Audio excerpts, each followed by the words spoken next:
Maharashtra bulletin, आपला महाराष्ट्र, आपली बातमी। नाशिक जिल्ह्यातील दिंडोरी वनपरिक्षेत्रातील चाचड गावातील ऊस शेतीत बिबट्याची नवजात पिल्ले आढळून आली होती। दिंडोरी वनपथकाने धाव घेत पिल्लांना रेस्क्यू केले असून त्यापैकी एकाची त्वचा पांढरी असल्याचे आढळून आल्याने नाशिक डिव्हिजनच्या पथकाला पाचारण करण्यात आले।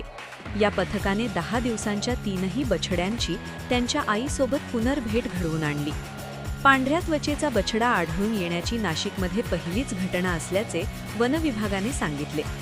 दिंडोरी वनपरिक्षेत्रातील चाचडगाव शिवारात असलेल्या एका ऊस शेतीमध्ये काही दिवसांपूर्वी 3 नवजात बछडे शेतमजुरांना दिसले। वन विभागाला माहिती मिळताच पथकाने 3ही पिल्लांना ताब्यात घेतले असून त्यापैकी एका बछड्याचा रंग पांढरा असल्याचे आढळून आले। त्वचेवर हलके काळे ठिपके काही ठिकाणी दिसत होते, त्यामुळे वन विभागाने रेस्क्यूच्या पथकाला पाचारण करण्यात आले। पथकाने टीटीसीमध्ये आणून वैद्यकीय तपासणी केली असता 10 दिवसांपूर्वी ते जन्माला आल्याचा निष्कर्ष काढण्यात आला। सायंकाळी पथक पुन्हा बछड्यांना घेऊन ऊस शेतीत पोहोचले। आई आणि बछड्यांची पुन्हा भेट घडविण्यासाठी टोपलीखाली पिल्लांना झाकून ठेवले।